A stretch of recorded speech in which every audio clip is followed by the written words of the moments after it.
श्रीमान् वेंकटनाथार्य कवितार्किककेसरी वेदांताचार्यवर्यो मे सन्निधत्तां सदा हृदि सन्तः श्रीरङ्गपृथ्वीश चरणत्राणशेखराः जयन्ति भुवनत्राणपदपङ्कजरेणवः भरताय परं नमोऽस्तु तस्मै प्रथमोदाहरणाय भक्तिभाजां यदुपज्ञमशेषतः पृथिव्यां प्रथितो राघव पादुका प्रभावः वर्णस्तोमैर्वकुलसुमनो वासनामुद्वहन्तीम् आम्नायानां प्रकृतिमपरां संहितां दृष्टवन्तं पादे नित्यप्रणिहितधियं पादुके रङ्गभर्तुः त्वन्नामानं मुनिमिह भजे त्वामहं स्तोतुकामः. உத்தமமான பாதுகா சகஸ்ர கிரந்தத்திலே ஸ்தோத்திரத்திலே இப்பொழுது நாம் பார்க்க இருப்பது 14வது பத்ததி, நாத பத்ததி என்பதாக பெயர். இதற்கு பாதுகையினுடைய நாதம் அதை பற்றியாக சாதிக்கிறார். அதாவது பெருமாள் பாதுகையை சாத்திக் கொண்டு எழுந்தருளும் போது அதிலிருந்து வரக்கூடிய மஞ்சு நாதம், காதுக்கு இனிமையான ஒரு சப்தம், ஜல் ஜல் ஜல் என்பதாக ஒரு சப்தம் கேட்கிறது. அதை வைத்து சுவாமி தேசிகன் விசேஷமாக இந்த நாத பத்ததியை சாதித்திருக்கிறார். பொதுவாகவே உத்தம ஸ்திரீகள் எல்லாம் நடந்து வரும் பொழுது அவர்களுடைய காலில் இருக்கக்கூடிய சலங்கை ஒலி கேட்கும். அது ரொம்ப மனோஜமாக இனிமையாக இருக்கும் அப்படின்னு சொல்வதுண்டு. தொற்றேச செவனையோர் அமிர்தாயமானாம் துல்யாம் துவதீய மணிநூபுர சிஞ்சிதானாம் கோதே துவமேவ ஜனனி துவதபிஷ்டவார்காம் வாச்சம் பிரசன்ன மதுராம் மமசம் விதேகி. ஸ்ரீ கோதாஸ்துதியிலே சுவாமி தேசிகன் சாதிக்கிறார், நான் கோதாஸ்துதி பண்ண போகிறேன். உன்னை குறித்து நான் பிராட்டியாரே, கோதா பிராட்டியாரே, உண்மை குறித்து ஸ்தோத்திரம் செய்ய போகிறேன். என்னுடைய வார்த்தை மதுரமாக இருக்கணும். எந்த அளவு மதுரமாக இருக்கணும் என்றால், நீர் நடந்து வரும்பொழுது வரக்கூடிய ஒரு நாதம் இருக்கிறதே, சலங்கை நாதம், அதுபோல மதுரமாக என்னுடைய நாதமும் இருக்கணும். அதை கேட்டு ஸ்ரீ ரங்கநாதன் சந்தோஷப்படணும். உம்முடைய சலங்கை நாதத்தை கேட்டு எப்படி சந்தோஷப்படுகிறானோ அதே போல என்னுடைய இந்த ஸ்தோத்திர நாதத்தை கேட்டு அவன் சந்தோஷப்பட வேணும் என்பதாக அந்த ஸ்லோகத்திலே சொல்லுகிறார். அந்த மாதிரி பாதுகை மேல பலவிதமான ஆபரணங்கள்லாம் சாத்திருக்கிறார்கள். அதனால பாதுகா சஞ்சாரம் பண்ணும்போது, அதாவது பாதுகையை சாத்திக் கொண்டு பெருமாள் எழுந்தருளும் போது அந்த பாதுகாவனுடைய நாதம் அப்படிங்கிறது ஆச்சரியமாக இருக்கும் என்பதாக ஆரம்பிக்கிறார். இப்போ இந்த நாத பத்ததியிலே 100 ஸ்லோகம் சாதிச்சிருக்கார். இது ரொம்ப விசேஷமான பத்ததி. ஏன்னா மொத்தம் பாதுகா சகஸ்ரம் 1000 ஸ்லோகம். அதுல மொத்தமே 32 பத்ததி இருக்கு. 32 பத்ததிக்கு 1000 ஸ்லோகம் இருக்குச்சு. இந்த நாத பத்ததிக்கு மாத்திரம் 100 ஸ்லோகம் இருக்குன்னா சுவாமி தேசிகன் விசேஷமா அனுபவிச்சிருக்கார் என்று தெரிகிறது. சுவாமி தேசிகனை பொறுத்தவரை இந்த பாதுகா சகஸ்ரம் என்பதே பாதுகையினுடைய நாதம்தான். பாதுகா தேவி அவருடைய நாதம்தான் இந்த ஸ்தோத்திரம் மொத்தமே என்பதாக அனுபவிக்கிறார். அதனால்தான் விசேஷமாக 100 ஸ்லோகம் சாதிக்கிறார் என்பதாக தோன்றுகிறது. ஏன்னா நானாக பண்ணவில்லை, பாதுகையாக பண்ணுகிறார். அப்படிங்கிறபடினால அவருடைய நாதம் இது எம்பெருமானுக்கும் திருவுள்ளம் உகக்கக்கூடியது என்பதாக அனுபவம். இதுல முதல் ஸ்லோகம், ஸ்ருதீனாம் பூஷணானாந்தே சங்கே ரங்கேந்திர பாதுகே மித சங்கர்ஷ சஞ்சாதம் அயக்கிமபி சிஞ்சிதம். பாதுகையினுடைய நாதம் என்றால் பாதுகை சாத்தி இருக்கக்கூடிய திரு ஆபரணங்கள், பூஷணங்கள், அவற்றினுடைய நாதம் அப்படின்னு பார்த்தோம் இல்லவா? பாதுகையினுடைய பூஷணங்கள் எவை அப்படின்னு கேட்டா குறிப்பாக வேதமே பூஷணங்களாம். நான் பெருமாளுடைய திருவடிக்கு எப்படி வேதம் ஆபரணமாக இருக்கோ அதே மாதிரி தானே பாதுகைக்கும். பாதுகைக்கும் வேதமானது ஆபரணமாக இருக்கிறது. அப்போ அந்த வேதநாதம் அப்படிங்கிறது தான் பாதுகையினுடைய நாதம் அப்படின்னு சொல்லும்படி இருக்கு அப்படின்னு ஆரம்பிக்கிறார். அதுலேருந்து என்ன தாற்பயம் கேட்டா, இந்த பாதுகா சகஸ்ரமும் கூட பாதுகையினுடைய நாதம் தான், வேதநாதம் போலதான் அப்படிங்கிறத மனசுக்குள்ள வச்சுருக்கார். அதனாலே பெருமாள் திருவுள்ள முகக்கும்படி இருக்கும் என்பதாக இதுல ஆரம்பம். இந்த பாதுகா சகஸ்ரம் மொத்தமும் பாதுகையினுடைய நாதம் என்பதை சுவாமி தேசிகன் எப்படி அனுபவிக்கிறார் அப்படிங்கிற விஷயத்தையும், கடைசியில் சுவாமி தேசிகன் இதுல என்ன பிரார்த்தனை பண்றாருங்கிற விஷயத்தையும் இன்னைக்கு பார்க்க போறோம். இந்த நாத பத்ததியில அநேக விஷயங்கள் இருக்கின்றன. ஸ்ருதிகள் மூலமாக பாதுகையை எப்படி அனுபவிக்கிறார், ரங்கநாதனுடைய நடையழகு மூலமாக எப்படி அனுபவிக்கிறார், எல்லா விஷயமும் இருக்கு இதுல. இப்போ முதல்ல சுவாமி தேசிகன் தன்னுடைய பாதுகா சகஸ்ரமே பாதுகா நாதம் என்பதாக எப்படி அனுபவிக்கிறார் என்கிற விஷயத்தை முதல்ல பார்க்கலாம். இப்போ பாதுகா சகஸ்ரம் அப்படிங்கிற ஒரு ஸ்தோத்திரம் பிறந்த வைபவம் இது நிறைய பேருக்கு தெரியும். ஒரு சமயம் ஸ்ரீரங்கத்துல சுவாமி தேசிகன் நான் பாதுகா சகஸ்ரம் பண்றேன் அப்படின்னு பிரதிஜை பண்ணும்படி ஆயிடுச்சு. அப்படிப்பட்ட ஒரு சந்தர்ப்பத்தை ரங்கநாதனே ஏற்பாடு பண்ணி கொடுத்தான். இவர் கவிதார்க்கிக சிம்மம் அப்படின்னு விருதம் வச்சுருக்கார். சுவாமி தேசிகனுக்கு 2 விருதங்கள் பெருமாள் கொடுத்தது. ஒன்று ரங்கநாதன் கொடுத்தது வேதாந்தாச்சாரியன் என்பது, 2வது தாயார் கொடுத்தது அது சர்வதந்திர சுதந்திரர் அப்படின்னு. கவி தார்க்கிக சிம்மம் அப்படின்னா கவிகளுக்குள்ளே தாக்கியர்களுக்குள்ளே சிம்மம்னு விருதம் ஸ்ரீவைஷ்ணவர்கள் கொடுத்தது.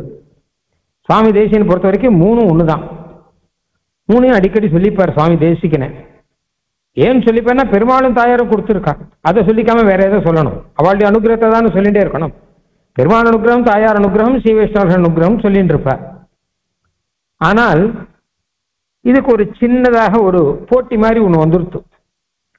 இப்படி கவிதார்க்கிக்கு கவி சிம்மம்ங்கிறாரு, அப்படி என்ன கவிதையை வேற பண்ணிட்டார், இது சின்ன சின்னதாக ஸ்தோத்திரவாடங்கள்லாம் பண்ணிட்டா கவிதை ஆயிடுமா அப்படிங்கிற மாதிரி எல்லாம் வந்துருச்சு. அதனால ஒரு பாதுகா சகஸ்ரம் பண்ணும்படியாக ஆயிடுச்சு. ஏன்னா சுவாமி தேசிகன் கிட்ட சொல்ற, நீ முடிஞ்சால் பாதுகா சகஸ்ரம், அது என்ன சொல்ற, நான் பதக்கமான சகஸ்ரம் பண்ணுகிறேன் திருவடியை பற்றி, நீர் எதையாவது பற்றி ஒரு 1000 ஸ்லோகம் பாடும் அப்படின்னா. உடனே சுவாமி தேசிகன் இது என்ன ஸ்ரீவைஷ்ணவர்களுக்குள்ள போட்டி என்பது கிடையாது, அப்ப இதுல என்ன தாற்பயம் அப்படின்னு நினைச்சுட்டே போகும்போது பாதுகா தேவியே அனுகிரகம் பண்ற பெருமாள் சந்நிதியில பாதுகை அர்ச்சகர் சமர்ப்பிக்கிறார். அந்த பாதுகா தேவியே அனுகிரகம் பண்றார். அப்பதான் அவருக்கு ஸ்புரிக்கிறது, ஓ பாதுகா சகஸ்ரம் பண்ணணும், பாதுகா தேவியுடைய அனுகிரகம் கிடைச்சிருக்கேன். பாதுகா தேவியுடைய நாதத்தை கேட்கிறார். அப்போ செல்லுன்னு ஒரு நாதத்தோட பாதுகா தேவி வர்றார். அப்போ பாதுகை குறித்து 1000 ஸ்லோகம் பண்ணணும் அப்படின்னு பாதுகையுடைய நியமனம். அந்த நியமனத்தை வாங்கிட்டார். நேர இந்த இடத்துல வந்து அந்த நம்பெருமாள் சந்நிதியிலேயே அங்கே இருக்கக்கூடிய ஸ்ரீவைஷ்ணவர்கள் மொத்த பேர் முன்னாடியாக நான் பாதுகா சகஸ்ரம் பண்ணுகிறேன், நாளைக்குள்ள பண்ணுகிறேன், நீங்க சொன்ன மாதிரி நான் ஒத்துக்கிறேன், போட்டியை ஒத்துக்கிறேன். போட்டிங்கிற ரீதியில் ஒத்துக்கல, இது பெருமாள் நியமனம்ங்கிறது இப்பதான் புரியுது. பெருமாளுடைய சங்கல்பத்தில் எல்லாம் நடக்கிறது, பாதுகாவனுடைய சங்கல்பத்தில் நடக்கிறது, அதனால நான் இதை ஒத்துக்கிறேன் அப்படின்னு ஆரம்பிச்சு பண்ணதுதான் அந்த பாதுகா சகஸ்ரம். அதை பற்றியான ஒரு ஸ்லோகம் இங்கேயே சாதிக்கிறார். பிரக்யாதானாம் பரிஷதி சதாம் காரயித்வா பிரதிஜ்ஞாம் பிராயேணத்வாம் பிரதித விபவாம் வர்ணயந்தி மயாத்வம் பாதன்யாச கிரமமனுகுணம் பிராப்ய ரங்காதிராஜாத் பத்யாரம்பான் கணயசி பரம் பாதுகே ஸ்வைர் நிநாதைஹி. பாதுகா தேவியே என்ன இந்த மாதிரி பிரதிஜை பண்ண வச்சது யார்? நீர் தான். அதுவும் இத்தனை பிரக்யாதான மகா ஞானிகள் ஸ்ரீவைஷ்ணவர்கள் அவர்கள் கோஷ்டியில நான் நாளைக்குள்ள பாதுகா சகஸ்ரம் பண்றேன் அப்படின்னு சொல்லி இருக்கேன். இந்த பிரதிஜை பண்ணதுக்கு காரணம் நீர் தான், என்ன பிரதிஜை பண்ண வச்சது நீர் தான். ஏதோ அவர் கேட்டார் இவர் சொன்னார், அதெல்லாம் ஒரு வியாஜம், உம்முடைய அனுகிரகம் தான். பிராயேணத்வாம் பிரதித விபவாம் வர்ணயந்தி மயாத்வம். உமக்கு என்ன அனுகிரகம்?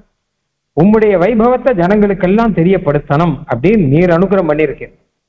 அன்னைக்கு பரதனை கொண்டு உம்ம வைபவத்தை எல்லாருக்கும் தெரியப்படுத்தினீர். இன்னைக்கு அடியனை கொண்டு உம்ம வைபவத்தை தெரியப்படுத்தணும் அப்படின்னு நீர் சங்கல்பிச்சிருக்கேன்.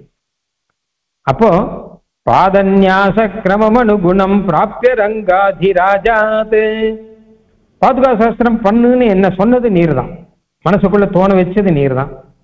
இப்ப நான் சங்கல்பம் பண்ணியிருக்கேன், பிரதிஜை பண்ணியிருக்கேன். ஆனா எப்படி பண்ணணும்? பாதன்யாசம் அப்படின்னா ஒவ்வொரு பாதமா எடுத்து வைக்கணும். ஒரு ஸ்லோகம் அப்படின்னா முதல் வரி, 2ஆம் வரி, 3ஆம் வரி, 4ஆம் வரி, ஒவ்வொரு வரிக்கும் ஒரு பாதம்னு பெயர். பாதன்யாசம்னா முதல் பாதமா எடுத்து வச்சு, அடுத்து 2ஆவது பாதம் எடுத்து வச்சு, அடுத்து 3ஆவது பாதம் எடுத்து வச்சு ஒவ்வொரு பதமா பார்க்கணும், ஒவ்வொரு பாதமா பார்க்கணும் இல்லையா? இப்படிலாம் பண்ணாதானே நன்னா இருக்கும். அப்போ பாதுகாதேவி சொல்றாராம் சுவாமி தேசிகன் கிட்ட, நீ இந்த பாதன்யாசம் பண்ணணும் இல்லையோ, அது ரொம்ப அழகா இருக்கணும். முதல் வரி, 2ஆம் வரி, 3ஆம் வரி இதெல்லாம் ரொம்ப அழகா இருக்கணும். உன்னுடைய நடை அழகு அப்படிங்கிறது ரொம்ப ஆச்சரியமா இருக்கணும் அப்படின்னு சொன்னாராம். நடையழகு ஆச்சரியமா இருக்கணும்னா, நடையழகுனா என்ன கேட்டான்னா கவிதை நடையழகு. கவிதை நடை இருக்கே அது ரொம்ப அழகா இருக்கணும் அப்படின்னு இருக்க. கவிதை நடையழகு ரொம்ப அழகா இருக்கணும்னா நான் எங்கேருந்து எப்படி இருக்கணும் அப்படின்னு கேட்டா, எப்படி நம்பெருமாள் நடையழகு எவ்வளவு அழகா இருக்கோ அதே மாதிரி உன்னுடைய நடையழகு நன்னா இருக்கணும். நம்பெருமாள் நடையழகு, நம்பெருமாளை நேர சேவிக்கும் போது, அவர் நடையழகிலே மண்டபத்துக்கு எழுந்துருளும் போது எவ்வளவு ஆனந்தமா இருக்கும், அந்த மாதிரி பாதன்யாசம் அத பாதுகா சகஸ்ரம் சேவிக்கும் பொழுது அதே நடையழகு அந்த அனுபவம் எல்லாருக்கும் வரணும். அதனால முதல்ல போய் நம்பெருமாள் கிட்ட இதை கத்துக்கோ, நடையழகு எப்படி அழகா இருக்கணும்னு சொல்லிட்டு. நம்பெருமாளுடைய நடையழகுங்கிறது சஞ்சார அழகு, பாதுகா சகஸ்ரத்தினுடைய நடையழகுங்கிறது கவிதை நடையழகு. அதுவும் கவிதை நடையழகும் ரொம்ப ஆச்சரியமாக ரொம்ப அழகாக இருக்கணும். அங்கேருந்து ரங்கநாதன் கத்துக்கோன்னாராம். பாதன்யாச கிரமமனுகுணம் பிராப்திய ரங்காதிராஜா. சொல்றவர் யாருன்னா பாதுகை. அந்த பாதுகை யாருன்னா நம்பெருமானுக்கும் நடையழக கொடுக்கிறவர் அவர் தான், தேசிகனுக்கும் இந்த கவிதை நடையழக கொடுக்கிறவர் அவர் தான். இந்த 2 நடையழகு இவர் தான் கொடுத்துட்டு இருக்கார். கொடுத்துட்டே இவரை சொல்றார் ரங்கநாதன்ட்ட கத்துக்கோ அப்படின்னு இருக்கார்.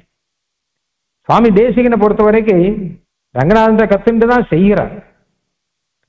இதுவும் அப்படிதான். ஞாச திலகம்னு ஒரு கிரந்தம் சாதிச்சார், ஸ்தோத்திரம். அது ஸ்தோத்திரம் சாஸ்திரம் அப்படின்னு ரெண்டும் சொல்லலாம். ஞாச திலகம், பரநியாசம் திலகத்தை பத்தி. அந்த ஞாச திலகம் ரொம்ப அழகா இருந்தது ஸ்தோத்திரம், நமக்கு கூட காலக்ஷேபம் ஆச்சு. அந்த ஞாச திலகம் இவ்வளவு அழகா திலகம் இருக்கே, இந்த திலகம் இவ்வளவு அழகா இருக்கிறதுக்கு என்ன காரணம் அப்படின்னு கேட்டா, கடைசியில சுவாமி தேசிகனே சொல்றார், விதானம் ரங்கேசாத் அதிகதவதா அப்படின்னு. ரங்கநாதன் தான் கத்துண்டேன்னார். ரங்கநாதனுடைய திலக்கம் எவ்வளவு அழகா இருக்கு, அதே மாதிரி இந்த ஞாச திலக்கமும் இருக்கணும் அப்படின்னு நான் முடிவு பண்ணேன் அப்படின்னார்.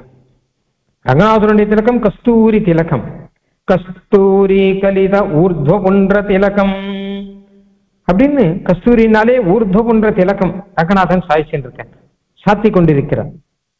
அந்த திலக்கம் அவருடைய திலக்கம், அவரே பண்ணதான். அதாவது அந்த காலத்துல என்ன கேட்டான்னா, இந்த திலக்கங்கள்லாம் அவளே தான் பண்ணுவா, அவளே தயார் பண்ணுவா. இதை பத்தி வேதத்திலையும் கதை இருக்கு.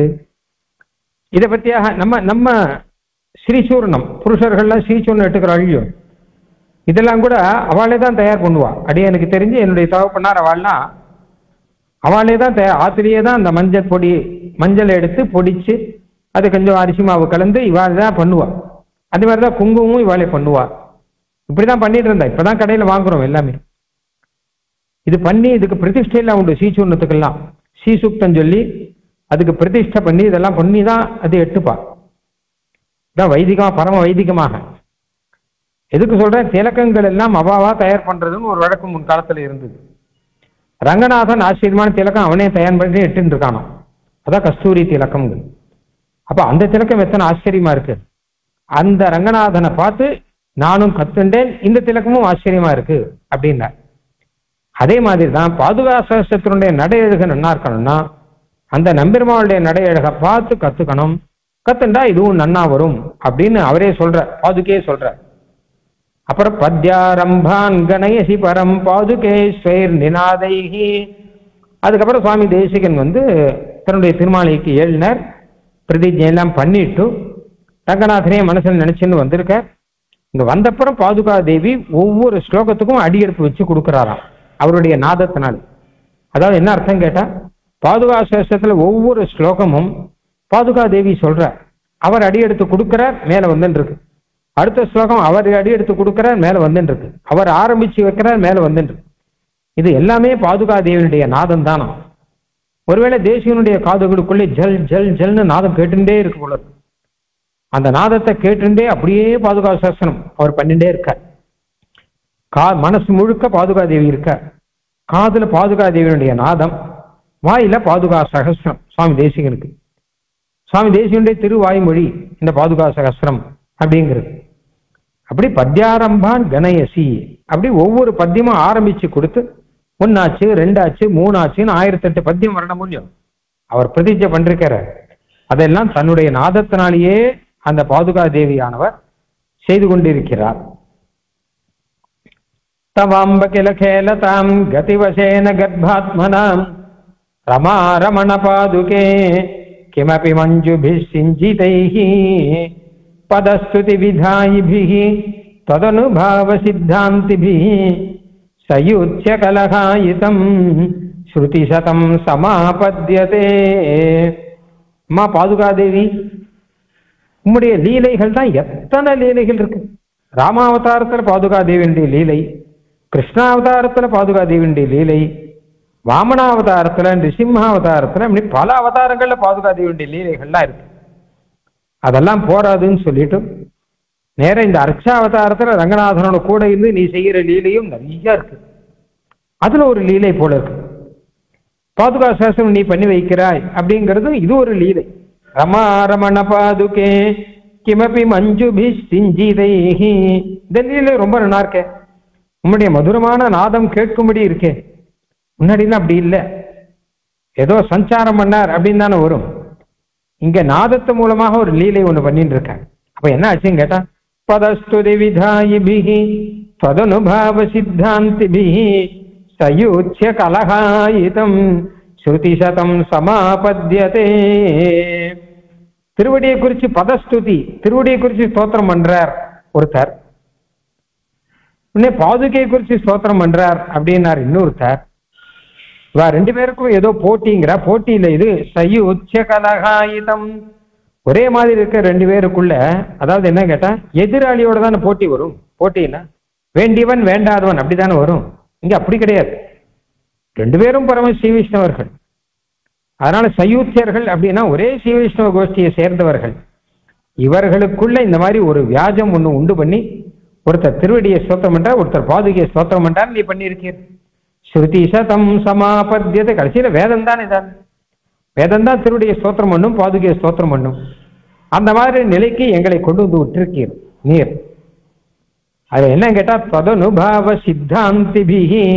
அதுல பாதுகா தேவிக்கு என்ன என்னமா, அந்த திருவடியை ஸ்தோத்திரம் பண்றார் இருக்கு. திருவடி ஸ்தோத்திரம்ங்கிறது இருக்கட்டும், பாதுகா ஸ்தோத்திரம் என்பது சித்தாந்தம். அதுதான் திருவடியை காட்டிலும் பாதுகை வசத்தின்னு ஸ்ரீமத் ராமாயணத்தில் நிரூபணம் பண்ணார். அதே மாதிரி மறுபடியும் ஸ்தோத்திரம் மூலமாகவும் நிரூபணம் பண்ணணும் அப்படின்னு இப்ப ஆரம்பிக்கிறார் பாதுகா தேவிய. இப்ப போட்டி என்ன கேட்டானா, அந்த திருவடி ஸ்தோத்திரம் பண்றவர் பெரியவரா நான் பெரியவரா அப்படின்னு போட்டி இல்லை. அவருடைய கவிதை நல்லா இருக்கா என்னுடைய கவிதை நல்லா இருக்கா அப்படின்னு போட்டி இல்லை. பின்ன என்ன கேட்டா திருவடியா பாதுகையா அப்படின்னு போட்டி. அதுல என்ன ஆனாலும் பாதுகை தான் ஜெயிக்க போறார். ஏன்னா அது ராமாயண சித்தாந்தம், அது பரத சித்தாந்தம். ததனுபாவ சித்தாந்திபிஹி. உன்னை அனுபவிச்சவா எல்லாருக்கும் அதுதான் சித்தாந்தம். பாதுகாவுடைய பிரபாவத்தை தெரிஞ்சவாளை கேளுங்கோ. அப்ப பாதுகா பிரபாவத்துக்கு சமம் திருவடி பிரபாவம் ஆகவே ஆகாது என்பதாக சொல்லுவார்கள். இது பரத சமய சித்தாங்கிற 100 இடத்துல சுவாமி தேசிகன். நான் பரத சித்தாந்தத்தை சேர்ந்தவன் அப்படிங்கிற அதுக்குள்ள பல அர்த்தம் இருக்கு. சுவாமி தேசிகன் தன்னை ரொம்ப பெருமையா சொல்லிக்கிறார். நாங்கெல்லாம் பரத சித்தாந்தத்தை சேர்ந்தவர்கள். என்ன பல அர்த்தம் என்ன இருக்குன்னு கேட்டா, ஒன்னும் திருவடி சித்தாந்தம், திருவடி தான் பெருசுன்னு சில பேர் சித்தாந்தம். ஆனா பாதுகை தான் பெரியவர் உயர்ந்தவர் அப்படிங்கிறது பரதனுடைய சித்தாந்தம். அந்த சித்தாந்தத்தை நாங்க சேர்ந்திருக்கோம். அது மட்டும் இல்லாமல் இன்னும் பல அர்த்தம் உண்டு. பரதாழ்வான் நேர போய் சித்திரக்கூடத்துல பெருமாள் கிட்ட சரணாகதியே பண்றார். அதுதான் பரத சமய சித்தாந்தம். ஏன்னா ஆனானப்பட்ட பரதனே சரணாகதி பண்ணார் அப்படிங்கிற போது அது பரத சித்தாந்தம் அப்படின்னாரு. அந்த மாதிரி பாரதந்திரம் அப்படிங்கிறது பரத சித்தாந்தம். பல விஷயம் சொல்றார் சுவாமி. ஆஹா, அந்த ரீதியிலே பாதுகாதேவியே திருவடி பிரபாவத்தை காட்டிலும் பாதுகை பிரபாவம் உயர்ந்தது. அதை காமிக்கணுங்கிறதுக்காக நீர் இந்த மாதிரி பண்ணியிருக்கேன். வேற விஷயம் ஒன்றும் கிடையாது. ஜனங்கள்லாம் திருவடி தான் வசத்தி, பாதுகை தாழ்த்தின்னு நினைப்பார்கள்.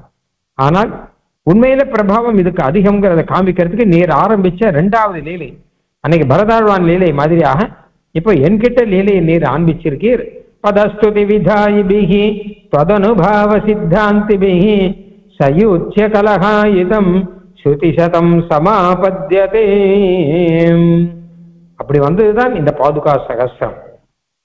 நான் வாச்சாரயந்தி வசுதே ரசிகாஸ்திரிலோக்கியம் நியூனாதிகத்துவ சமதா விஷய விவாதேங்கிற சுவாமி தேசிகன் கோதாஸ்திதியில மறுபடியும்.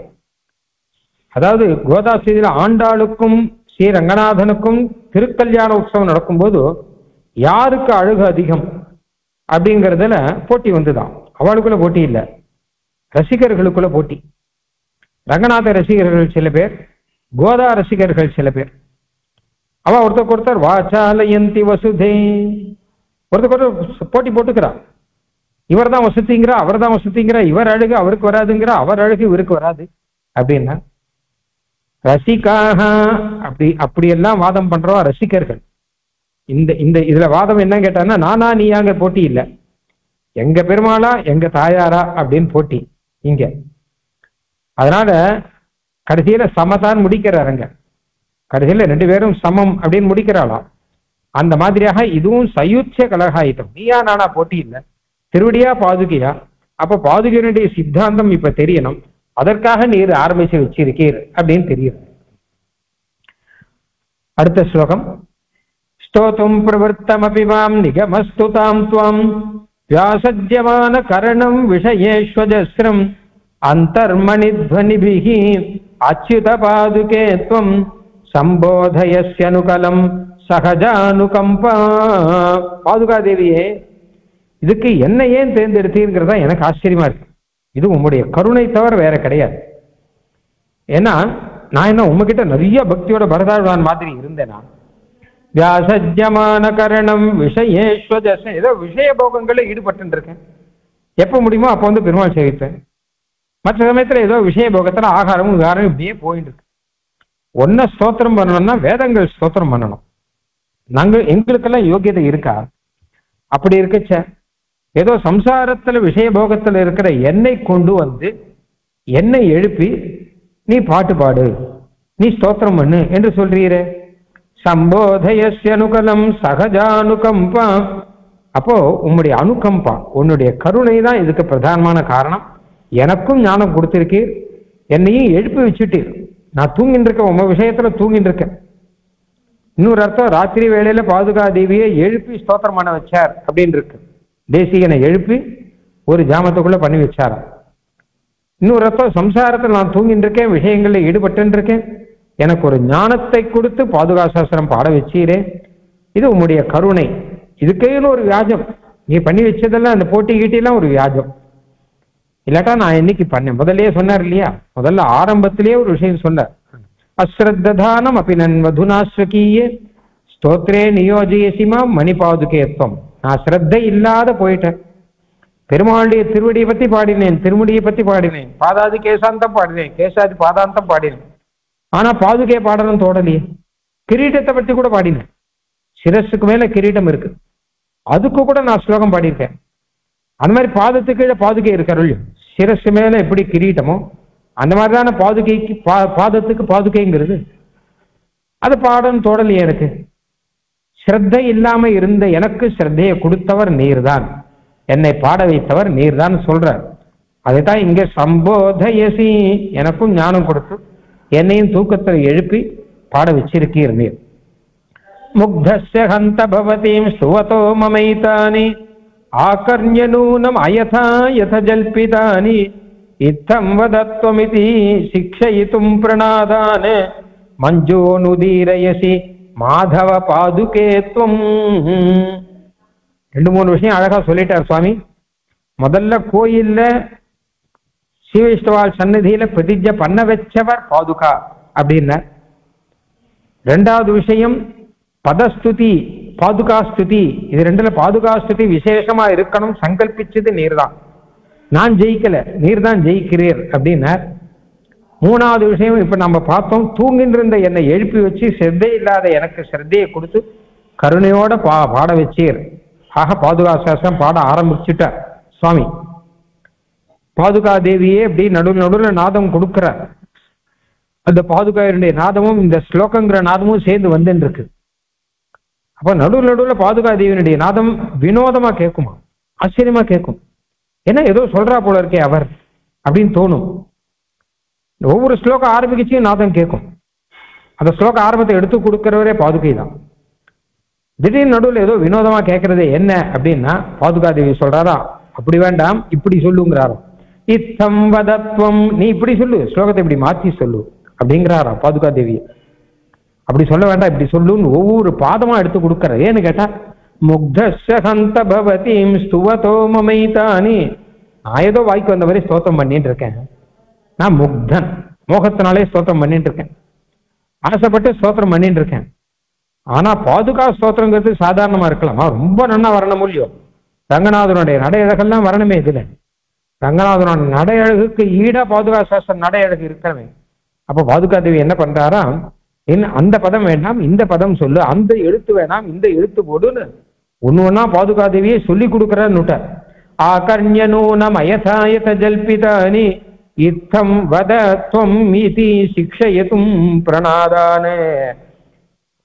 வேதாந்த தேசிகரே இப்படி சொல்லும், இந்த பதம் சொல்லும் அப்படின்னு அவருக்கு மனசுல தோன்றது.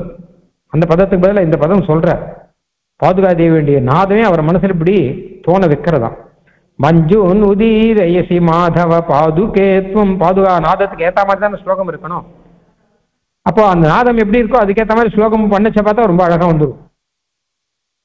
அதனால அழகா பாதுகா தேவியே பண்ணி வைக்கிறாராம். சிஞ்சாரவ சர்க்கரரச சதா ஸ்வாதாத் சதா முன்மத மாதர் மாதவ பாதுகே பகுவிதாம் பிராயஸ்ருதிர்முஹ்யதி சாராசார சக்ருத்விமர்சன பரிம்லானாக்ஷர கிரந்திபிஹ கிரந்தைஸ்வாமிஹ வர்ணயாம்யஹமதஹ த்ராசத்ரபாவர்ஜிதஹ. பாதுகா சாஸ்திரம் பாடி முடிச்சு மறுநாள் அங்க பண்டிதர்களுடைய சபையில பாதுகா சாஸ்திரத்தை சமர்ப்பிக்கணும். எப்படி இருக்குமோ அப்படின்னா கொஞ்சம் பயமா தான் இருக்கும். ஸ்லோகம் நன்னா இருக்கணுமே அப்படின்னு எண்ணம் வரும். ஆனால் எனக்கு பயமெல்லாம் எதுவும் கிடையாது. சில பேருக்கு பயமா இருக்கும், சில பேருக்கு வெக்கமா இருக்கும், ஏதோ எதையும் போய் ஸ்லோகம்னு கொடுக்கணுமே அப்படின்னு. ஆனா திராசத்திர பாவர்ஜ எனக்கு பயமும் கிடையாது, எனக்கு வெக்கமும் கிடையாது. நான் ஒண்ணும் இல்லாமல் நான் பண்ணிட்டு இருக்கேன், பாதுகா சாஸ்திரம் பண்ணிட்டு இருக்கேன். உம்முடைய பிரபாவம் தான் காரணம். ஏன்னு கேட்டான்னா சிஞ்சாரவ சர்க்கராரசதா ஸ்வாதாத் சதா முன்மதா. நிறைய சர்க்கரையை சாப்பிட்ற மாதிரியாக பண்டிதர்கள்லாம் இந்த பாதுகையினுடைய நாதத்தை நிறைய கேட்டிருக்காவா. ஸ்ரீ ரங்கநாதனுடைய திவ்யமணி பாதுகா நாதம் இருக்கே, அதை பாதுகையை சிரஸ்ல தாங்கும் போதெல்லாம் அந்த நாதத்தை கேட்டு கேட்டு கேட்டு அவ சந்தோஷப்பட்டிருக்கா. அப்ப அதனால அவ ஸ்தோத்திரம் அவளுடைய செவிகள்லாம் இருக்கும் இல்லையோ, அவளுக்கு இந்த பாதுகா சஹஸ்ர நாதம் அப்படின்னு கேட்கும்போது சந்தோஷம்தான் பிறக்கும். அதே மாதிரியே இது இருக்கிறபடினால அதனால அவர்கள் அதிக சந்தோஷத்தோடு இருப்பவர்கள் இந்த பாதுகா சஹஸ்ர நாதத்தை கேட்டா இன்னும் மோகம் அடைஞ்சு ஆஹா அற்புதம் அற்புதம்னு சொல்லும்படியா இருக்கும். சாராசார சக்ரத்விமர்சன பரிம்லானாக்ஷர கிரந்திபிஹி கிரந்தைஸ்வாமிஹ வர்ணயாம்யஹமதஹ. அதனால அந்த தைரியம் எனக்கு. நான் வேற யார்ட்டையும் சொல்ல போறதில்லை, உம்முடைய நாதத்தை பரிச்சயம் பண்ணவர்கள் அதை கேட்டு கேட்டு சந்தோஷப்படுறவா கிட்ட தானே சொல்ல போறேன். அவ இதுவும் உம்முடைய நாதமானபடினாலே அவ இன்னும் சந்தோஷத்தை அடைய போறார்கள். அதனால நான் ஒரு பயமும் இல்லாமல் ஆனந்தமா பண்ணிட்டு இருக்கேன் உம்முடைய அனுகிரகத்தினால். உபக்னம் சம்வித்தேஹே உபனிஷத் உபோத்காத வச்சனம் தவ ஸ்ராவம் ஸ்ராவம் ஸ்ருதி சுபகம் அந்தர்மணிரவம் விஜృంభந்தே நூனம் மதுமதன பாதாவனி மம திரவீபூத திராக்ஷா மதுரிம துரீணா பனிதயஹ. இது ஒரு அழகான விஷயம். கவிதைகள்ல ரெண்டு விதம் உண்டு. சம்ஸ்கிருதத்துல சொல்லுவார்கள் திராட்சா பாக்கம் நாரிகேல பாக்கம் அப்படின்னு ரெண்டு உண்டு. அதாவது திராட்சான திராட்சை பழம், நாரிகேலம்னா தேங்காய். இது ரெண்டுமே நமக்கு தெரியும். இந்த கவிதைகள் கவிஞர்கள் பண்ற கவிதைகள்ல சிலது தேங்காய் மாதிரி இருக்குமா, சிலது திராட்சை மாதிரி இருக்குமா. ரெண்டுமே ரசமா இருக்கும், அது ஒன்றும் சந்தேகம் இல்லை. நல்ல கவிஞர்கள் பண்ணான்னு வச்சுக்கோங்க, ரசமா இருக்கும். தேங்காயும் ரசமானது தான், திராட்சை பழமும் ரசமானது தான். ஆனா என்ன வித்தியாசம்னா தேங்காயினுடைய ரசத்தை அனுபவிக்கிறதுக்கு நாம படாதுபாடு படணும். முதல்ல அந்த தேங்காயினுடைய முதல்ல மட்டையை உரிக்கணும், அதுக்கப்புறம் உள்ள ஓடு இருக்கும், அந்த ஓட்டை உடைக்கணும், அதுக்கப்புறம் உள்ளுக்குள்ள தேங்காய் இருக்கும், அந்த தேங்காயை நம்ம நல்லா கடிக்கணும், அப்புறம்தான் அந்த ரசம் அப்படிங்கிறது வரும். ஆனா திராட்சா ரசம்ங்கிறது அப்படி கிடையாது. அப்படியே எடுத்து வாயில போட்டுன்றோம், கரடு முரடானது கிடையாது, ரொம்ப மிருதுவானது. உடனே நம்ம அந்த ரசத்தை அனுபவிக்க முடியும். அந்த மாதிரி இந்த ஸ்லோகங்கள் இருக்கோ கவிதைகள்ல ரெண்டு விதம் இருக்கு. சில கவிதைகளுக்கு அர்த்தம் ரொம்ப கஷ்டம், புரிஞ்சிக்கவே முடியாது. அதுக்கு வியாக்கியானங்கள்லாம் பண்ணி அதுக்கப்புறம் ஆஹா எத்தனை ஆச்சரியமா இருக்கு அப்படின்னு அதை அரை மணி கழிச்சு அந்த ஸ்லோகத்தினுடைய அர்த்தத்தை புரிஞ்சுட்டு ஆஹா என்ன ஆச்சரியமா இருக்கு அப்படின்னு அனுபவிக்கலாம். அதுக்கெல்லாம் நாரிகேல பாக்கம் அப்படின்னு பெயர். சில ஸ்லோகங்கள்ல யாரும் அர்த்தம் சொல்ல வேண்டாம், அந்த ஸ்லோகத்தை கேட்கும் போதே அர்த்தம் தானா புரியும். அப்படியே நம்ம அனுபவிச்சுட்டு ரசமா அனுபவிச்சுட்டு இருக்கலாம். இந்த மாதிரி ஸ்லோகங்களுக்கெல்லாம் திராட்சா பாக்கா அப்படின்னு பெயர். மாதிரி ரெண்டு விதம் சொல்லியிருக்கா. சுவாமி தேசிகனை பொறுத்த வரைக்கும் என்ன கேட்டான்னா ரெண்டுலேயுமே நிபுணர். திராட்சா பாக்கமும் உண்டு, நாரிகேல பாக்கமும் உண்டு. ஒரே இடத்துல கூட ரெண்டு பேருக்கும். ரகுவீர கத்தியம் எடுத்தோம்னு வச்சுக்கோங்களேன். கவி கதக சிம்ம கதிதம் கடோர சுகுமார கும்ப கம்பீரம்ங்கிறார் அவரே. இந்த ரகுவீர கத்தியம் சில இடத்துல பார்த்தா ரொம்ப கடோரமா இருக்குமா, சில இடத்துல பார்த்தா ரொம்ப மிருதுவா அழகா இருக்குமா. எங்க ராமன் யுத்தம் பண்ணான்னு வரச்செல்லாம் அப்ப கட்டுரட்டா தாட்டினே டங்கிருதி சட்டுல கடோர கார்முக அப்படின்னு வரும். கரதரு கண்டன சண்ட பவன தூஷண ஜலநிதி சோஷண தோஷித ரிஷிகன கோஷிதன் சண்டைன்னு வந்துருத்துன்னு வச்சுக்கோங்க. அப்ப அதுக்கு ஏத்த மாதிரியான பதங்கள்லாம் போடுவார், கடினமா இருக்கும். அப்போ அவர் ஜெயிக்கிறார் அப்படின்னு அர்த்தம். அனுகிரகம் அப்படின்லாம் சொல்லும்போது அது பார்த்தான்னா மிருதுவான பதங்கள்லாம் சேர்த்து வச்சு அழகா அனுகிரகம் அப்படிங்கிறாங்க. கோசல சுத குமார பாவ கஞ்சுகித காரணாகார கௌமார கேளி கோபாயித கௌசிகாத்வர, அதெல்லாம் அழகா மிருதுவா வந்துட்டு இருக்கும். திடீர்னு யுத்தம் அப்படின்னு வந்ததுன்னா அப்ப அதுக்கேற்ற மாதிரி பதங்கள்லாம் போட்டு இப்படிதான் அவர் சாதிப்பார். ரெண்டுமே ரகுவீர கத்தியத்துல இருக்கு. அப்ப அதுக்கேற்றவர் நடை மாத்திரம் இல்லை, அர்த்தத்திலேயே அது மாதிரி ரெண்டு விதம் உண்டு. கடினமா அர்த்தம் புரிஞ்சுக்கணும் சிலதெல்லாம் சுலபமா அர்த்தம் புரியும். இப்ப பாதுகா சகஸ்ரத்தை எப்படி பண்ணலாம்? ரொம்ப கடினமா பண்ணலாமா, திராட்சா பாக்கத்துல பண்ணலாமா, இன்னும் நாரிகேல பாக்கத்துல பண்ணலாமா அப்படின்னு கேட்டான்னா அப்ப பாதுகா தேவி சொல்றார், என்னுடைய பாதுகா சப்தம் எப்படி இருக்குமோ அப்படி இருக்கணும் அப்படின்னு விட்டாரா. மதுரமா இருக்கணும் மாத்திரம் இல்ல, ரொம்ப சுலபமாயும் இருக்கணுங்கிறபடினால திரவீபூத திராட்சா மதுரி மதுரி மதுரீணா பனிதய. திராட்ச பழம் மாதிரி இல்லையா, திராட்ச ஜூஸ் மாதிரி இருக்கான். பழமாவது கடிச்சு கிடிச்சு சாப்பிடணும். அந்த திராட்சை பழத்தை நல்லா சாறு பிழிஞ்சு திரவீபூத திராட்சா நல்லா திரவமாக்கி திராட்சைய சாறு பிழிஞ்சு ஜூஸா கொண்டு வந்து கொடுத்தா அது சாட்டா வெறும் திராட்சை பழம் ஜூஸ். அதை சாட்டா எப்படி ரசமா இருக்குமோ அந்த மாதிரி பாதுகா சகஸ்ரம், அந்த மாதிரி திராட்சா பாக்கத்துல இந்த ஸ்லோகங்கள்லாம் இருக்கு. இது உண்மையிலேயே ரொம்ப சத்தியமான விஷயம், இல்லாட்டா அடியனுக்கு புரியாது. நாரிகேல பாக்கத்துல ஸ்லோகம் இருந்ததுன்னு வச்சுக்கோங்க, அடியனுக்கு அதை புரிஞ்சுக்கிற சக்தி குறைவு. இந்த பாதுகா சாஸ்திரம் மொத்தமே சுவாமி தேசிகன் ரொம்ப சிம்பிள் சான்ஸ்கிரிட்ல அழகா சாய்ச்சிருக்கு. அதனால்தான் அடியனால புரிஞ்சுக்க முடியும். இல்லாட்டா எங்க தமிழ்நாட்டை தான் கேட்கணும் நான், இந்த ஸ்லோகத்துக்கு அர்த்தம் என்ன, இந்த ஸ்லோகத்துக்கு அர்த்தம் என்னன்னு அவர்கிட்ட கேட்டாதான் தெரிஞ்சுக்கணும்னு ஆகும். ஆனா இங்க பாருங்க, என்ன தப ஸ்ராவம் ஸ்ராவம் ஸ்ருதி சுபகம் அந்தர்மணிரவம் விஜிரும்பந்தே நூனம் மதுமதன பாதாவனி மம. எனக்கு இப்படி திராட்சா பாகத்தில் இவ்வளவு அழகா ஸ்லோகம் பண்ண வந்ததுக்கு காரணம் என்ன கேட்டா, உம்முடைய நாதத்தை கேட்டு கேட்டு கேட்டு கேட்டு அதே மாதிரியே இப்போ ஸ்லோகம் பண்றேன்னா அது ரொம்ப சுலபமாக எல்லாரும் புரிந்து கொள்ளும்படியாக, அதே சமயம் ரொம்ப ரசமாக இருக்கு. இதுக்கும் காரணம் உம்முடைய அனுகிரகம் தான்.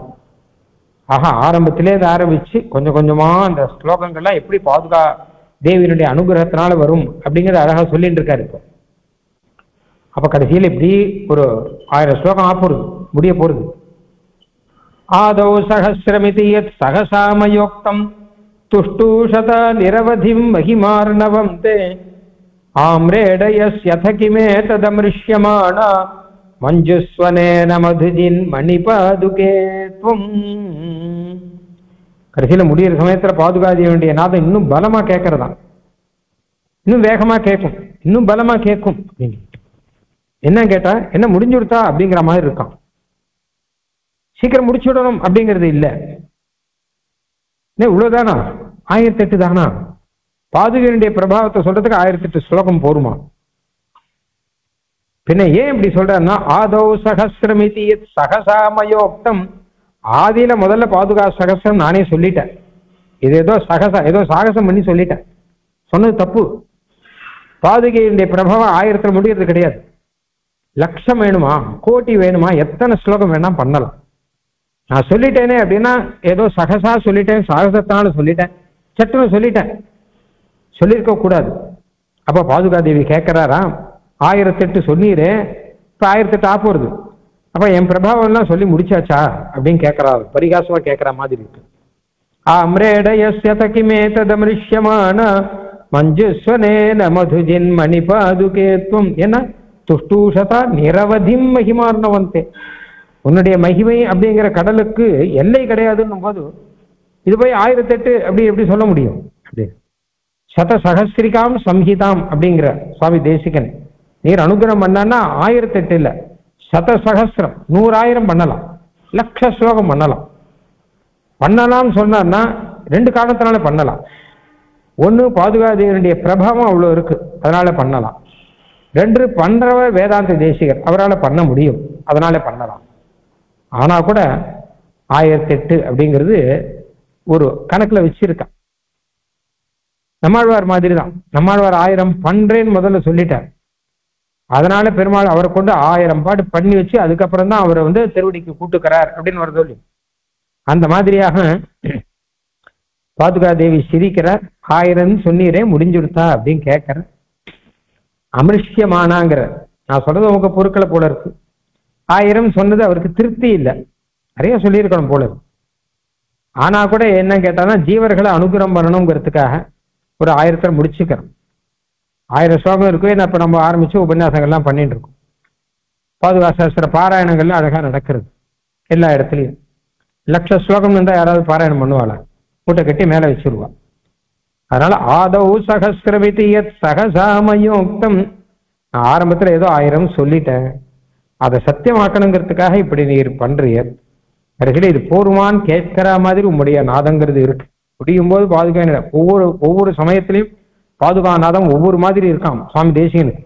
ஆரம்பத்துல ஒரு மாதிரி இருந்தது, முடியறச்ச வேற ஒரு மாதிரி இருக்கு. என்ன முடிச்சுட்டியான்னு பரிகாசம் பண்ற மாதிரி இருக்கு. நடுவுல வேற மாதிரி இருந்தது, இது இப்படி மாத்தி சொல்லும் அப்படி மாத்தி சொல்லும் அப்படின்னு சொல்ற மாதிரி இத்தம் வதத்வம் அப்படிங்கிறதெல்லாம் இருந்தது. இப்படியெல்லாம் பலவிதமாக பாதுகா தேவனுடைய நாதம் இருக்கே, அதுவே தான் கடைசியில பாதுகா சகஸ்திரம் அப்படின்னு சொல்லும்படியாக இருக்கு. இப்போ அடுத்த ஸ்லோகம்.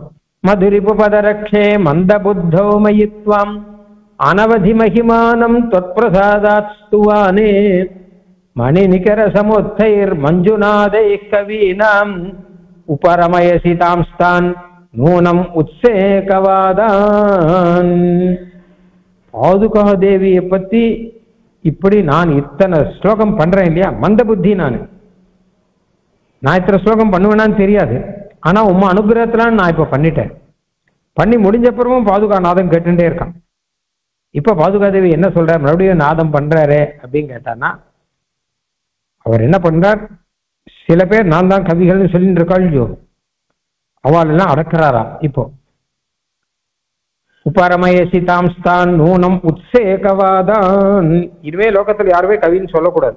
கவின்னு கவிதார்க்கிக சிம்மம் தான். வேற யாருக்கும் இவர் கவி சிம்மனோ தார்க்கிக சிம்மனோ சொல்லிக்க முடியாது. ஏன்னா யார் பாதுகை பற்றி இன்னொரு 1000 யாரா பாடுவாளா? சேலஞ்சு வைக்கலாமே. ஒரு 1000 சுவாமி தேசிகன் பாடிட்டார், இன்னும் 1,00,000 இருக்கு பாடுறதுக்குன்னு சொல்லியிருக்கார் சுவாமி தேசிகன். வேற யாராவது 1000 பாடுறேன்னு ஆரம்பிச்சிருக்காங்க? முடியாது யாராலையும். என்ன அப்படின்னு கேட்டான்னா இவர் தான் கவி சிம்மம் அப்படிங்கிறது ஆச்சு. அதனால பாதுகாதேவி இப்ப நாதம் பண்றாரு இல்லையா, அப்ப யார் நான் தான் கவின்னு சொல்லிக்கிறாளோ அவள் அடக்கிறதுக்காக நாதம் பண்றாராம். பேசாம இருங்கோ அப்படிங்கிறாராம். உபரமயசி தாம்ஸ்தான் நூனம் உத்சேகவாதான்னு. இல்ல என்னுடைய கவிதை தான் வசத்தின்னு சொன்னா வச்சுக்கோங்க, அதையும் அடக்கிறார். ஏன்னா உம்முடைய கவிதையில பாதுகாநாதம் இருக்கா? இல்லையே. உங்க வாயால் பேசுற உங்க வாய் நாதம் தானே இருக்கு, இங்க பாதுகாநாதம் இதுல கலந்து இருக்கேன். அதனால அவரே அடக்கிறார். ஆக பாதுகா சஹஸ்ரத்தை காட்டிலும் வசத்தியான ஸ்தோத்திரம் முன்னாடியும் கிடையாது பின்னாடியும் கிடையாது. ஏன்னா மொத்தமும் பாதுகா நாதம் கலந்து. சுவாமி தேசிகன் மாதிரியான கவியும் முன்னாடியும் கிடையாது பின்னாடியும் கிடையாது. கவிதார்க்கிக சிம்மம் அப்படின்னு சொல்லும்படி இருக்கக்கூடியவர். இதெல்லாம் திருப்பி திருப்பி பாதுகா நாதம் பண்ணி இது மொத்தமும் இதுதான் சத்தியம், இதுதான் யதார்த்தம் அப்படின்னு காண்பிக்கிறாராம். முரஜின்மணி பாதுகே பவத்யாக ஸ்துதி மாகர்ணயதாம் மயா நிபத்தாம் அவதீரயசீவ மஞ்சுநாதைஹி அச்சமட்கார வசாம்சி துர்ஜனானாம். இன்னும் சில பேர் இருக்கா, அவளுக்கு கவிகளுடைய ஹிருதயம் புரியாது. அவட்டுக்கு இதுக்கு பதிலாக அப்படி இருந்தா நல்லா இருக்குமோ, அதுக்கு பதிலாக இப்படி இருந்தா நல்லா இருக்குமோ அப்படிலாம் பேசிட்டு இருப்பான். அவளை அடக்கிறதுக்காக மறுபடியும் பாதுகாதேவி நாதம் பண்றார். ஏன்னா அச்சமத்கார வசாம்சி துர்ஜனானாம்ங்கிறான் சுவாமி தேசியன். அழகா சொல்லிட்டா வள துர்ஜனங்கள். ஏன்னா பாதுகா சகசன்னா பாதுகாதேவியினுடைய பிரபாவத்தை தான் ரசிக்கணும். அதை விட்டுட்டு வேற ஏதோ பதத்தை கையில் வச்சுட்டு இந்த பதமா அந்த பதமா அப்படிங்கிறவா துர்ஜனா. பாதுகாதேவியினுடைய பிரபாவம், பாதுகாதேவியினுடைய அனுகிரகம் இதெல்லாம் விட்டுட்டு வெறும் சப்தத்தை பார்த்துட்டு இருப்பான். பெருமாளை பத்தி சொல்றது அப்படின்னா அப்ப பெருமாளுடைய பிரபாவம் தானே மெயின். அதுல இந்த பதமா அந்த பதமாங்கிறது அடுத்த பட்சமா தானே வரும். ஆனா அதை வச்சுட்டு அச்சமத்காரமாக சில வார்த்தையெல்லாம் சொல்லி, சமத்காரம் இல்லாமல் சில வார்த்தையெல்லாம் சொல்லி விமர்சனம் பண்ற. இப்படி வச்சுக்கோ சுலபமா பாதுகா சாஸ்திர விமர்சனம் போட்டான்னு வச்சுக்கோங்க. இது நன்னா இருக்கா இல்லையா விமர்சனம் பண்றாரு அப்படின்னா அதை காட்டிலும் மோசமான காரியம் எதுவுமே கிடையாது. ஏன்னா இதுல விமர்சிக்கிறதுக்கு ஒன்றும் கிடையாது. ரொம்ப ஆச்சரியமான உத்தமோத்தமா இருக்கிறபடினாலே அவதீரயசீவ மஞ்சுநாதைஹி அப்படி யாராவது விமர்சனம் பண்றேன்னு ஆரம்பிச்சா அப்ப பாதுகாதேவியுடைய நாதம் மறுபடியும் வரும். இந்த நாதம் அவளை பார்த்து சீச்சி போ அப்படிங்கிறதான் அவதீரணம் பண்றதும். ஏன்னா விமர்சனம் பண்றதுக்கு யோகியதை இல்லையானா யார் விமர்சனம் பண்ணணும், யாரை விமர்சனம் பண்ணணும் கணக்கு உண்டு. பாதுகா சாஸ்திரத்தை விமர்சனம் பண்ணுவீரா இல்லை தேசிகனை விமர்சனம் பண்ணுவீரா அப்படின்னு அவளை பார்த்து பாதுகாதேவி கேட்கிறாராம். பருஷைரஜஸ்ரம் அசதாமனர்த்தகைஹி பரிவாதபைஷு ந விகத்தனாதிபிஹி மதுகைடபாரி மணிபாதுகே மம ஸ்ருதி துஷ்கிருதானி விநிவாரயஸ்வனைஹி. இது வரைக்கும் பார்த்த ஸ்லோகங்கள்ல பாதுகா சாஸ்திரத்தை ஆரம்பிச்சவர், நடத்தி வச்சவர், முடிச்சு வைக்கிறவர் எல்லாமே பாதுகை தான்.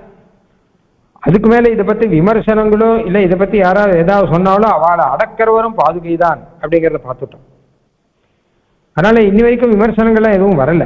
ஏன்னா எல்லாரும் சீவைஷ்ணவால் எல்லாருக்கும் பாதுகா நாதங்கிறது தெரியும், பாதுகாவுடைய பிரபாவங்கிறது தெரியும். ஆனால் பாதுகா சாஸ்திரத்தை யாரும் விமர்சிக்க போறது கிடையாது, முன்னாடியும் கிடையாது பின்னாடியும் கிடையாது. அப்புறம் மற்ற சம்பிரதாயத்தில் இருக்காலும் வசத்தியா தான் புரிஞ்சுட்டு இருக்கேன். ஏன்னு கேட்டா உத்தமமான ஸ்லோகமானபடினாலே சுவாமி அப்பைய தீட்சிதன் ஒருத்தர் இருந்தார். அவரு அதான் சொன்னார், என்னப்பா ஒரு கட்டையில ஒரு ஜான் கட்டையில 1000 தொலை போட்டாவாரு ஒரு பாதுகையை பத்தி இத்தனை ஸ்லோகம் பண்ணிருக்காரு, எப்படிப்பட்ட கவி இவர் அப்படின்னு சொல்லுவாருன்னு சொல்லுவான். அந்த ரீதியில ஆச்சரியமா ஆச்சு. பாதுகா சகசமே இந்த பாதுகையினுடைய நாதம் தான் அப்படிங்கிறதாச்சு. அதுக்கப்புறம் சுவாமி தேசியன் என்ன பண்றார், பாதுகாதேவி கிட்ட ஒரு 2 விண்ணப்பம் வைக்கிற. பாதுகாதேவியே உம்முடைய நாதமானது இப்ப கிடைச்சிருக்கு, நான் பாதுகா சாஸ்திரம் பண்ணிட்டு இருக்கேன், இது போராது, இன்னும் 2 சமயம் உம்முடைய நாதம் எனக்கு வேணும், துணையாக இருக்க வேணும் அப்படிங்கிற. முதல்ல என்ன அப்படின்னு கேட்டான்னா என்னுடைய காதுல உம்முடைய நாதம் தான் கேட்கணுமே தவிர வேற துஷ்டர்களுடைய நாதம்லாம் எதுவுமே கேட்கக்கூடாது. பரிவாத பை சுன விகத்தனாதிபிகி, ஒருத்தர் இன்னொருத்தரை பத்தி கோல் சொல்றதோ இல்ல அவரை பத்தி தோஷம் சொல்றதோ இல்ல அகங்காரமாக சொல்றதோ இதெல்லாம் என் காதுல விழவே கூடாது. என் அரங்கனை கண்ட கண்கள் மற்றொன்றினை காணாவேன்னு சொன்ன மாதிரி என் பாதுகையை கேட்ட செவிகள் வேற எதுவும் கேட்கக்கூடாது, எதுவுமே கூடாது.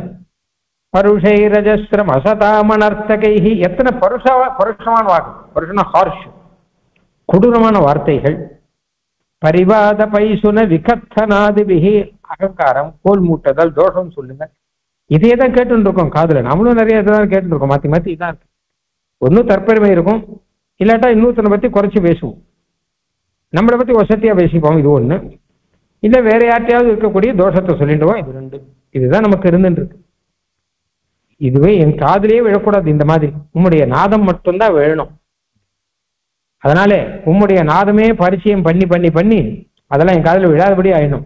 ஸ்ருதி துஷ்கிருதா நிவினிவாரய ஸ்வனைஹி, ஸ்ருதி துஷ்கிருதா, நீங்க காது பண்ண பாப்பம்ங்கிற ஒன்னு பாப்பம், கண்ணு பண்ண பாப்பம் சொல்றாள். அது மாதிரி என் காது பண்ண பாப்பம் மற்றதெல்லாம் கேட்க வேண்டி இருக்கு. அதெல்லாம் கேட்காதபடி உம்முடைய நாதமே இருக்கணும். அப்படின்னா என்ன அர்த்தம் கேட்டா, நமக்கெல்லாம் கூட இந்த கெட்ட வார்த்தைகள் மற்ற பேர் கோல் சொல்றது இதெல்லாம் கேட்காம இருக்கணும்னா பாதுகாசமே இருக்கணும். அதுவே இருந்துட்டே இருந்தோம்னு வச்சுக்கோங்க, கண்ணாபண்ணான் வேற எதுவும் நாமளும் கேட்க வேண்டாம், நாமளும் சொல்லவும் வேண்டாம் அப்படின்னு ஆயிடும். பரதாழ்வானை பத்தி சொன்னச்ச முன்னாடி, பரதாழ்வானுடைய சிரஸ்ல பாதுகை வந்தப்புறம் அவருக்கு வந்த அபவாதங்கள்லாம் போச்சுன்னா தலையெழுத்தெல்லாம் மாறிடுவான்.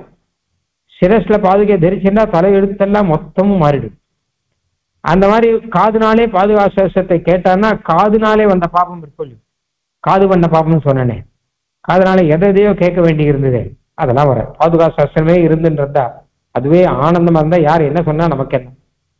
பருஷம் சொன்னா என்ன, அதிவாதம் பண்ணா என்ன, பரிவாதம் பண்ணா என்ன, பைசூனம் பண்ணா என்ன, கண்ணா பண்ணான் வெசா என்ன, நமக்கு இருக்கு பாதுகாசம், பாதுகையினுடைய நாதம் இது.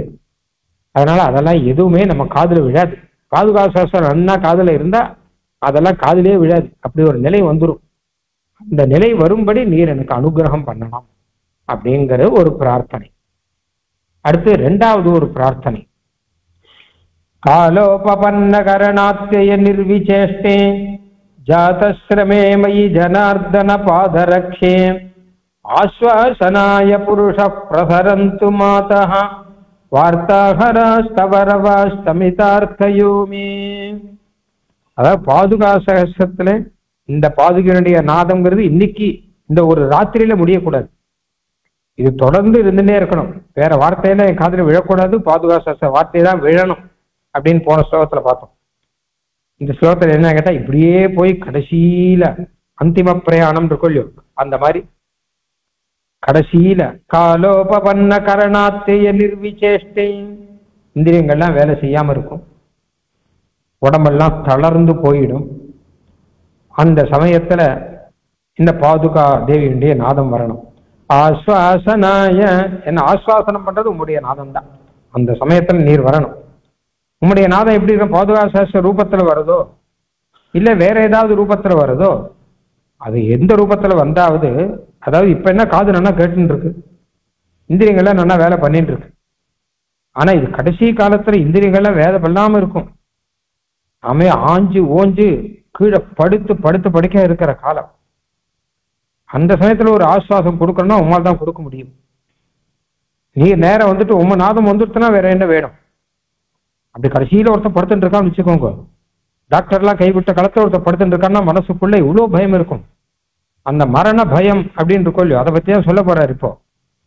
அந்த மரண பயம்னு வரைச்ச அந்த சமயத்துல பாதுகாக்க வேண்டிய நாதம் வந்து நான் கூட்டுக்கிறேன் உன்னை கவலைப்படாதேன்னு சொன்னா எப்படி இருக்கும்? அப்படின்னா அந்த மரண பயம் மொத்தமும் போயிடும். நான் கூட்டுக்கிறேன் நீ கவலைப்படாதே அப்படின்னு. மா பைஷின்னு சொல்றான், பயப்படாதவங்க. விகலகரண விருத்தோ விஹ்வலாக்ரே விலக்ஷம் விலபதிமயி மோகாத் பிப்ரதி சௌரிபாதம் பரிசரம் அதிகந்தும் பஷ்ய பாதாவனித்வம் பிரதிபயமகிலம் மே பர்ஷயந்தி நிநாதைஹி பிரசமயது பயம் ந பশ্চিமஸ்வாச காலே. இந்த விஷயத்துக்கு நிறைய ஸ்லோகம் சொல்லியிருக்கார். ஒன்னொன்னையும் ஒவ்வொரு மாதிரி சுவாமி தேசிகன் சாதிச்சிருக்கேன். இப்ப என்ன சொல்றாரு அப்படின்னு கேட்டானா, கடைசி காலத்துல எனக்கு புத்தி கெட்டு போயிடும். புத்தி மறந்து போயிடும். நம்ம என்ன சொல்றோம் தெரியாது, என்ன செய்யறோம் தெரியாது, அப்படியெல்லாம் ஆயிடும். அந்த சமயத்துல கூட என் வாயில பாதுகா சஹஸ்ரம் தான் ஒன்று இருக்கும். ஏன்னு கேட்டா, எது மனசுல எப்பவுமே இருக்கோ அதுதான் கடைசியில வாயில வரும். மனசால எப்பவே எதை சிந்திச்சுட்டு இருக்கோனோ கடைசியில அதுவே வாயால பைத்தியமா வந்துடும். அவன் என்ன பேசுறான்னு தெரியாது, கடைசியில என்ன பேசுறான்னு எப்பவும் மனசுல என்ன நினைச்சுட்டு இருக்கானோ அதுதான் அவன் வாயில வரும். அக்னிஹோத்திரம் சுவாமி எழுதியிருந்தார், நாவல் பார்க்க அக்னிஹோத்திரம் சுவாமி. அவர் கடைசியில உளர ஆரம்பிச்சுட்டார். என்ன சொல்றேன்னு தெரியாம உளறிட்டு இருக்கார். என்ன உளறிட்டு இருக்கான்னு பார்த்தா அக்னிஹோத்திர மந்திரத்தை உளறிட்டு இருக்கார். ஏன்னா ஓயாத அக்னிஹோத்திரமே பண்ணிட்டு இருந்தவர், அவர் உளர்றதும் அவருக்கு அக்னிஹோத்திரம் சுவாமி ஆயிடுச்சு. அந்த மாதிரியாக கடைசி காலத்துல விலபதி மை மோகாது பிப்ரதி சௌரி பாதம், நான் கடைசி காலத்திலையும் இந்த பாதுகா சஹஸ்ரமே உளறிட்டு இருப்பேன் போல. அந்த சமயத்துல பாதுகா தேவியே நீ ரங்கநாதன் அப்படியே ஏழை பண்ணிட்டு எனக்கு என்னுடைய பயத்தை எல்லாம் போக்கடிச்சு ஆனந்தத்தை கொடுக்கணும்.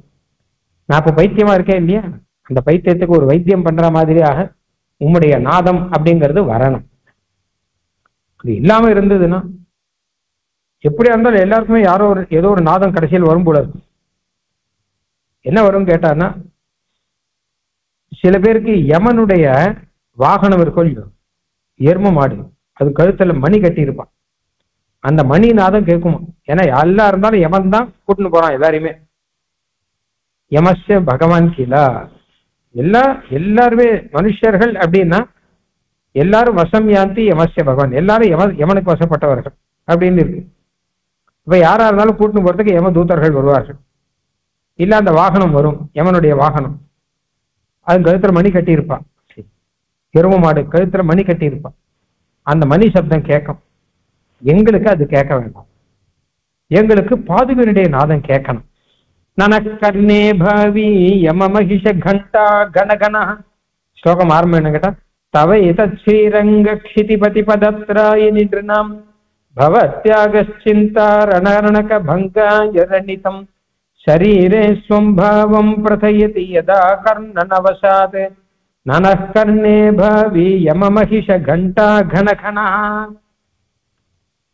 யம மகிஷ கண்டா, யமனுடைய எரும மாடு இருக்கே அதனுடைய மணி சத்தம் அது கனகனன்னு இருக்கும். எங்களுக்கு அந்த கனகனன்னு வேண்டாம், உன்னுடைய மதுரமா இருக்கக்கூடிய ஜல் ஜல்னு இருக்கக்கூடிய உன்னுடைய ஜில் ஜில் சப்தம் சொல்லு, அந்த மாதிரியான சப்தம் எங்களுக்கு வரணும். அதுக்கு நேர் போட்டியாக இது வரும். அப்படின்னா என்ன அர்த்தம் கேட்டா, நாங்கள் எவனுக்கு வசப்பட்டவர்கள் இல்லை, நீரே எங்களை சீவை குண்டத்துக்கு கூட்டுன்னு போகும்படியாக உம்முடைய நாதம் உங்க கேட்கணும். முதலே சொன்னேன், யாரா இருந்தாலும் ஏதோ ஒரு நாதம் கேட்டுதான் ஆகணும் அந்த சமயத்தில். அதனால உம்முடைய அனுகிரகம் இந்த ரீதியில வரணும் என்பதாக பிரார்த்திக்கிறேன். திரிகவிநிஹிதஹஸ்தம் சிந்தயித்வா கிருதாந்தம் கதவதி ஹிருதி மோகம் கச்சதா ஜீவிதேன பரிகலயது போதம் பாதுகே சிஞ்சிதம் தே துவரயிதுமிவ சஜ்ஜம் த்வத்விதேயம் முகுந்தம். பாதுகாதேவியே, உம்முடைய இந்த நாதத்தை எங்ககிட்ட சமர்ப்பிக்கிறது இருக்கட்டும், எங்களுக்கு கொண்டு கொடுக்கிறாங்கிறது இருக்கட்டும். பெருமாள் குட்டியும் உம்முடைய நாதத்தினுடைய பிரபாவத்தை காமிக்கணும், பெருமாள் கிட்ட போய் சொல்லணும். ஏன்னா கடைசியில பெருமாள் உம்மை அனுப்பணும் எங்களை கூட்டுன்னு வரத்துக்கு. அதனால அவர்கிட்ட போய் பெருமாள் கிட்ட போய் சொல்லுங்க, கடைசி காலத்துல யமன் போயிட போறான், இவாளை பிடிச்சிட்டு வரத்துக்கு வேண்டாம் எம்பெருமானே, நீர் உம்ம தூதர்களை அனுப்பும், விஷ்ணு தூதர்களை அனுப்பும், பாதுகையை அனுப்பும், இல்ல நீரே வாரும், போய் அவனை நம்ம கூட்டுக்கலாம், இந்த ஜீவனை நீ போய் சொல்லணும் அப்படியே பாதுகை கிட்ட சொல்ற. திரிகவிநிஹிதஹஸ்தம் சிந்தயித்வா கிருதாந்தம் கதவதி ஹிருதிமோகம் கச்சதா ஜீவிதேன. இல்லாட்டா எல்லாருக்கும் என்ன ஆகும் கேட்டானா, கட்டாயமா வந்துருவான், அதுல சந்தேகம் இல்லை. 2 பேரோட வருவான், 3 பேரோட வருவான். அஜாமிளன் கதை மாதிரி ஆயிடும். இப்போ அஜாமிளன் கதையை தான் சொல்றாரு இங்க, மனசுல வச்சு. அஜாமிளன் கடைசி காலத்துல படுத்துட்டு இருந்தவன், மகா பாபிஷ்டனா இருக்கக்கூடியவன் அவன். காஞ்சகுப்ஜே த்விஜக்கச்சித் தாசி பதிரஜாமிலஹ நாம்னா நஷ்ட சதாச்சாரஹ. மகா மோசமானவன், பாப்பமே பண்ணிட்டு இருந்தவன், குடும்பத்தை கூட காப்பாத்தாதவன். அப்ப அவனை எமன் தானே கூட்டுன்னு போனோம். கடைசி காலத்துல எமன் கூட்டுன்னு போகணும்னு வரைச்ச அந்த சமயத்துல அந்த யமனை தடுக்கிறான். விஷ்ணு தூதர்கள் வந்துட்டான், யம தூதர்களை தடுக்கிறான். அவனை நீங்கள் கூட்டுன்னு போகக்கூடாது, நாங்க தான் அழிச்சுன்னு போவோம் அப்படிங்கிற. இவன் மகா பாபிஷ்டனாச்சே அப்படின்னா, மகா பாபிஷ்டனானாலும் கடைசியில நாராயண நாமம் சொன்னானே அப்படிங்கிற அவ. நாராயணன் கத்திருக்கான் அவன். கடைசி காலத்துல தன்னுடைய பையனுக்கு, 4வது பையனுக்கு நாராயணன் பெயர். அதனால அந்த நாலாவது பையனை கூப்பிடுறதுக்காக நாராயணான் கத்தினான். அதை கேட்டுதான் எம்பெருமான் என்ன பண்ணான், தன்னுடைய தூதர்களை அனுப்பிச்சுட்டான். அந்த இடத்துக்கு வந்து அவ யமதூதர்களோட வாக்குவாதம் பண்ணுகிறார்கள். நாராயண நாமத்தை சொல்லியிருக்கான், அதனால எங்களை சேர்ந்தவன் அப்படின்னு வாக்குவாதம் பண்ணி, அதே அவனை நாங்க தான் கூட்டுப்போம் அப்படின்னு சொல்லி அவளை தடுக்கிறான். கூட்டுக்கிறது இருக்கட்டும், முதல்ல அவளை தடுத்து நீங்க போங்க, இனிமே உங்களுக்கு இங்க இடம் கிடையாது அப்படின்னு சொல்றாள். அந்த மாதிரி பாதுகா தேவியே, நீர் என்ன பண்ணணும், பெருமாள் கிட்ட போய் சொல்லணும், எங்களை கூட்டுக்கணும். கடைசி காலத்துல யமதூதர்கள் வந்துரு போறா, அது வராம இருக்கிறதுக்காக. அப்ப யமதூதர்கள் தடுக்கிறதுக்கு என்ன சொல்லி தடுக்கிறது அப்படின்னு கேட்டா, இவெல்ல பாதுகா சாஸ்திரம் பாராயணம் பண்ணியிருக்கான்னு சொல்லி தடுங்கும். அவன் நாராயண நாமம் சொன்னான்னு இல்லையோ, அந்த மாதிரி யமதூதர்கள் வந்தானா, யமதூதர்களே நீங்க திரும்பி போங்க, இவெல்ல பாதுகா சாஸ்திரம் பாராயணம் பண்றவா, பாதுகா சாஸ்திரம் கேட்கிறவா, பாதுகா சாஸ்திரம் ஸ்லோகத்தை சொல்றவா, அதனால உங்களுக்கு இங்க காரியம் கிடையாதுன்னு அவர்களை திருப்பி அனுப்பணும். விஷ்ணு தூதர்களை அனுப்பணும். அந்த அனுப்பணுங்கிறதுக்காக நீர் போய் பெருமாள் கிட்ட போய் சொல்லணும். திரிகவிநிஹிதஹஸ்தம் சிந்தயித்வா கிருதாந்தம் கதவதி ஹிருதிமோகம் கச்சதா ஜீவிதேன. அதான் கதையில அந்த யமதூதர்களை பார்த்து அவன் பயந்துட்டான்னு வரும். அந்த மாதிரி எல்லாரும் பயப்படுவான். கடைசி காலத்துல என்ன ஆகும், எவன் வந்து கூட்டுக்க போறானோன்னு தோணும். அப்ப பரிகலயது போதம் பாதுகே சிஞ்சிதம் தே துவரயுதுமிவ சஜ்ஜம் துவத்விதேயம் முகுந்தம். நீ சொன்னா முகுந்தன் கட்டாயம் கேட்பான். அதனால அவன் கிட்ட எடுத்து சொல்லி பாதுகா சாஸ்திரம் சொல்லியிருக்கான்னு சொல்லி அதன் மூலமாக இவர்களை எல்லாம் தூதர்களை அனுப்பிச்சு காப்பாற்றி வைக்கிறதுக்கு ஏற்பாடு பண்ணணும். தனக்கு மட்டுமல்ல, எல்லாருக்கும் பாதுகா சாஸ்திரம் சொல்றவா மொத்த பேருக்கும் இந்த பாதுகா தேவனுடைய நாதம் அப்படிங்கிறது இருக்கணும். அந்த பாதுகா நாதமான பாதுகா சாஸ்திரத்தை ஒரு தரம் கேட்டவா அவளுக்கு கடைசி காலத்துல அந்த பாதுகா நாதமே தான் வரும். யமனுடைய மகிஷ கண்டா நாதம் வராது, பாதுகையினுடைய நாதம் தான் வரும். அது வந்து அவர்களை கூட்டுக்கொள்ளும் அப்படின்னு அழகா சொல்ற. வேடிக்கை இன்னொன்னு விஷயம், யம மகிஷ கண்டா கனகனான்னு சொல்றாரு இல்லையோ, யமனுடைய எருவ மாட்டும் மணி அந்த கண்டா கனகனம் கிடையாது. இங்க சுவாமி தேசிகன் தான் பெருமாளுடைய கண்டா. இவருடைய நாதம் இருக்கும் இல்லையோ, அதுதான் பாதுகா சகஸ்ரம். பாதுகையினுடைய நாதம் மாத்திரம் இல்லை, எம்பெருமானுடைய கண்டா, அந்த கண்டா நாதமாக இந்த பாதுகா சாஸ்திரம் இருக்கு. அது என்னன்னைக்கும் நமக்கு க்ஷேமத்தை கொடுப்பதாக இருக்கு. கடைசி காலத்திலே நமக்கு பெரிய ஆபத்திலிருந்து நம்மை காப்பாற்றி வைப்பதாக இருக்கக்கூடியது அப்படிங்கிற விஷயத்தை சுவாமி தேசிகன் இங்கே சாதிக்கிறார். இதே மாதிரியாக இன்னும் பல விஷயங்களை நாம் வந்து இந்த நாத பத்தத்திலே பார்க்கலாம். ஜெயதி யதிராஜ சூக்தி ஜெயதி முகுந்தஸ்ய பாதுகாயுகளி ததுபயதனாஸ்திரிவேதீம் அவந்தயந்தோ ஜயந்தி புவி சந்தः சந்தः ஸ்ரீரங்க பிருத்வீஷ சரணத்ராண சேகராः ஜயந்தி புவனத்ராண பதபங்கஜரேணவः கவிதார்க்கிக சிம்ஹாய கல்யாண குணசாலினே ஸ்ரீமதே வெங்கடேசாய வேதாந்த குரவே நமः.